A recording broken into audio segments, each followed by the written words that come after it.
Welcome to my presentation. My name is Manuel, and I am an automotive haptics engineer. In my presentation, I will talk about some aspects of so-called active haptic feedback and how active haptic feedback can be specified in the automotive domain. I use the same slides in a talk that I gave at a conference in 2018. The conference was called Electronic Displays Conference and was held in Nuremberg, Germany. At the time of the talk, I worked for the German carmaker Porsche. However, the content of this presentation represents my personal opinion only. Let's start with the presentation. In the first 3 sections of my presentation, I will cover the what, why, and how, regarding active haptic feedback in the automotive domain. Then, in section 4, I will talk about some aspects of the technical specification for active haptic feedback. In section 5, I will talk about the results of a user study that I conducted together with a student and a so-called Tier 1 supplier. The user study investigated the human perception of the intensity of active haptic feedback. In the final section, I will talk about some limitations of the study, including limitations regarding the transferability of the study results to other types of active haptic feedback. Let's start with the what, meaning what is active haptic feedback and why it does matter in the automotive domain. In this picture, you see the interior of the Porsche Panamera. The Porsche Panamera is equipped with a touchscreen that is located in the center of the dashboard. From the human factor's point of view, touchscreens are a so-called human-machine interface, or HMI for short. So far, touchscreens offer one type of HMI input, namely touch sensing. By touch sensing I mean that touchscreens can sense if and where one or more fingers are touching the touchscreen surface. Touchscreens also offer HMI outputs. So far, touchscreens offered typically 2 types of HMI output. The first type of HMI output is acoustic feedback. By acoustic feedback I mean that touchscreens use an acoustic beep sound of some sort to indicate that a function is triggered. The loudspeaker for that beep sound does not necessarily have to be part of the touchscreen itself, but from a user point of view, the beep sound is part of the interaction with the touchscreen. The second type of HMI output is optical feedback. By optical feedback I mean that touchscreens give some kind of optical feedback that a function is triggered, for example by changing the color of an icon. In recent years, there are new developments regarding the HMI inputs and HMI outputs for touchscreens. In the case of HMI inputs, touchscreens now also use force sensing as a new type of input. By force sensing I mean that touchscreens can sense how strongly a user is pressing their finger against the touchscreen surface. In the case of HMI outputs, touchscreens now also use active haptic feedback as a new type of output. By active haptic feedback I mean that touchscreens can create a mechanical movement of the touched surface that makes you think that you pressed a classical mechanical push button. In this presentation, I will focus on the specification of the active haptic feedback. I will not cover the force sensing part. I will discuss active haptic feedback in a generic sense. By generic I mean that my explanations are not only applicable to touchscreens. Instead, my explanations are also applicable to other types of flat surfaces with active haptic feedback, i.e. touchpads and touch buttons. Furthermore, I will focus on active haptic feedback that aims to mimic the subjective click feeling of classical mechanical push buttons. This means that a vibration type of active haptic feedback which is typical for smartphones and tablet computers is not covered by my presentation. Now I will briefly cover the why, meaning what is the motivation to add active haptic feedback as an HMI output type to touchscreens. I will now give you some examples of active haptic feedback in cars that are on the market already. My goal is to show you that it is important to understand active haptic feedback because it is already used in several premium car models. In this picture, you see the interior of the Porsche Panamera in its second generation. The control panel in the center console has an array of touch buttons that offer active haptic feedback and force sensing. The same is true for the Porsche Cayenne in its third generation. In this picture, you see the interior of the Audi Q5 in its second generation. The touchpad in the center console offers active haptic feedback and force sensing. The same is true for the Audi Q7 in its second generation. In this picture, you see the interior of the Audi A7 in its 8th generation. The two touchscreens in the dashboard and center console offer active haptic feedback and force sensing. The same is true for the Audi A8 in its 5th generation. These are some examples of already existing products that feature active haptic feedback. So, what are the potential benefits of having active haptic feedback for touch-based HMIs in the automotive domain? Active haptic feedback makes the HMI more ergonomic, meaning, for example, that the user has a lower cognitive load and less distraction due to clear feedback about a function being triggered. This reduced the need for visual confirmation. In addition, well-made active haptic feedback increases the joy of use. This is especially true if active haptic feedback is combined with accurate force sensing and pleasant acoustic feedback. Now, let's talk about the how, meaning how is active haptic feedback generated from an engineering point of view. This illustration shows the technology behind active haptic feedback in the case of the two touchscreens in the Audi A7. Please focus on the electromagnet in the center of the illustration. This electromagnet is the actuator that is responsible for the mechanical movement of the touchscreen surface. So far, I use the term active haptic feedback without further explanation. By active I mean that external energy is needed to create the haptic feedback, typically in the form of electrical energy. On the other hand, you can say that a purely mechanical push button generates so-called passive haptic feedback because you do not need external energy for the haptic feedback. Now I will show you a step-by-step animation with 8 steps that shows the different steps that are typically happening when you have a combination of force sensing and active haptic feedback. Please have a look at this mechanism. You see a generic flat surface with an electromagnet underneath. As you can see, a finger is approaching the surface. The finger applies a force on the surface. The force is sensed with some kind of force sensor. When the force applied by the finger is higher than a given threshold, then the system activates the electromagnet. The electromagnet generates a force that is perpendicular to the finger force. This force causes the surface to move sideways. When the electromagnet stops creating force, some kind of elasticity, springs, generates a force that pulls the system back to its initial position. This causes the surface to return to the initial position and the whole process can start over again. Please keep in mind that this is just one of many ways to create active haptic feedback. There are other engineering solutions in the market.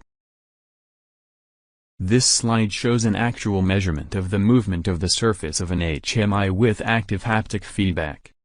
The x-axis shows the time in milliseconds. 1000 milliseconds is equivalent to 1 second. The y-axis shows the displacement, or movement, in micrometers. 1000 micrometers is equivalent to 1 millimeter. I will now start the animation. Please also have a look at the visualization in the top right corner.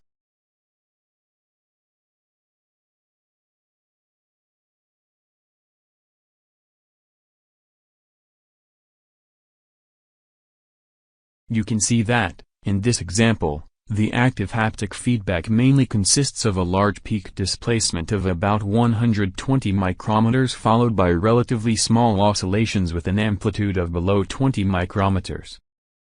This leads me to my first of 3 take-home messages. For active haptic feedback, the peak displacement is about the diameter of 1 to 3 human hairs. Now I will talk about how active haptic feedback is specified. I will focus on the specification of the perceived intensity. The diagram on this slide is similar to the diagram before. You see the displacement of the surface as a function of time. Mathematically, one could also use velocity or acceleration to describe the movement of the surface, as shown here. but I prefer the displacement because it is easier to interpret and measure. The main parameter for the perceived intensity of this kind of active haptic feedback is the position of peak displacement. The peak displacement is indicated by a red dot. If the position of the peak displacement is changed in time, then the main effect is a change in the perceived crispness of the active haptic feedback. In addition, this also changes the perceived intensity of the active haptic feedback. If the position of the peak displacement is changed in amplitude, then the main effect is a change in the perceived intensity of the active haptic feedback. A typical question when designing active haptic feedback is when a change in amplitude can be perceived by the user. This is important because you want that the active haptic feedback feels the same in different cars when the nominal intensity is the same. This is considered a form of quality, namely perceived quality or PQ for short. Based on a user study, I claim that an average human cannot detect a change in amplitude that is less than approximately 30%. This is why I propose using a symmetric tolerance of 15% for the parameter peak displacement when designing a system with this kind of active haptic feedback. For the rest of the presentation, I will explain how I got to this conclusion of a tolerance of 15% for the peak displacement. The second of 3 take-home messages is that it is important to remember to state 2 parameters when talking about peak displacement, time and displacement, and not just displacement alone. By time, I mean that you have to specify after what period of time the peak displacement is reached after the active haptic feedback is initiated. In this section, I will explain the user study that I mentioned in the previous section. The user study falls in the category of psychophysics and was a cooperation with the German Tier 1 supplier PRE. Psychophysics is the science of measuring human perception. You probably already participated in a psychophysical experiment because doing an eyesight test at the ophthalmologist, eye doctor, or optician, already is a psychophysical experiment. The rest of this slide is pretty condensed. Please do not get frustrated if you do not understand everything. Psychophysics is a field of its own and I cannot cover the background in the short presentation. Scientifically speaking, the tolerance for a change in amplitude is called just noticeable difference, or JND for short. In the experiment, the reference displacement is 120 micrometers. The result that I will show soon is based on 17 participants. Each participant did 120 experimental runs with peak displacements between 40 micrometers and 240 micrometers. The so-called 3 alternative forced choice method combined with the method of constant stimuli is used. You do not need to understand what that means in detail, but it is important to know that this method avoids relying on the participants' opinions. Therefore, this method is considered more objective than other methods that are commonly used in the field of psychophysics. This picture shows the experimental setup. You can see 3 touchpads, 2 laptops, and earmuffs that were worn by the participants to remove acoustic cues. This complicated diagram summarizes the study results. The x-axis shows the displacement in micrometers and the y-axis shows the JND as a relative portion of the participants. Please note that the reference peak displacement is 120 micrometers. The horizontal yellow line indicates the JND for the sensitive 20% of the participants. At the 2 intersections between the horizontal yellow line and the 2 result curves, you see each a vertical yellow line. You can interpret this as follows: in the case of peak displacement below the reference peak displacement, 20% of participants are able to tell the difference between a peak displacement of 120 micrometers and 90 micrometers or less. In the case of peak displacement above the reference peak displacement, 20% of participants are able to tell the difference between a peak displacement of 120 micrometers and 153 micrometers or more. This also means that 80% of the participants are not able to tell the difference between the reference peak displacement of 120 micrometers and 90 micrometers or less and 153 micrometers or more respectively. I think that 80% is a good trade-off for good quality and being economically reasonable. but eventually, this is just an opinion. From the study results, I conclude that a symmetrical tolerance of ±15% is a good tolerance for peak displacement.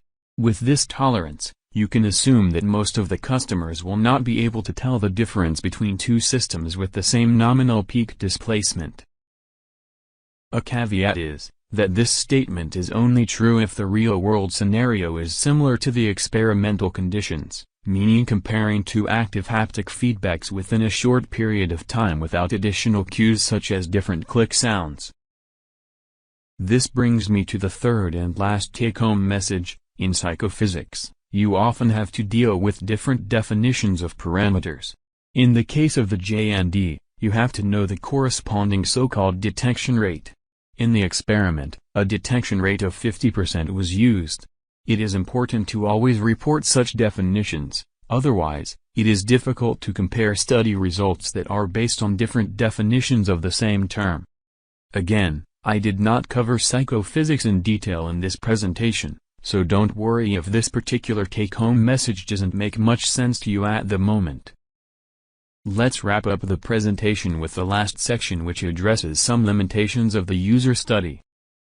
The discussed specification applies only to active haptic feedback atypically generated by electromechanical actuators, often called solenoids. Other systems on the market use piezoelectric actuators. Such systems may need a different kind of specification. The discussed specification only applies to active haptic feedback that mimics the passive haptic feedback of classical mechanical buttons and does not apply to periodic vibrations. In this presentation, I only discuss a single parameter, the peak displacement. There are many more parameters left that influence the subjective perception of active haptic feedback. For reference, the Porsche specification for active haptic feedback and force sensing has currently over 190 requirements. This concludes this presentation. I hope you enjoyed it.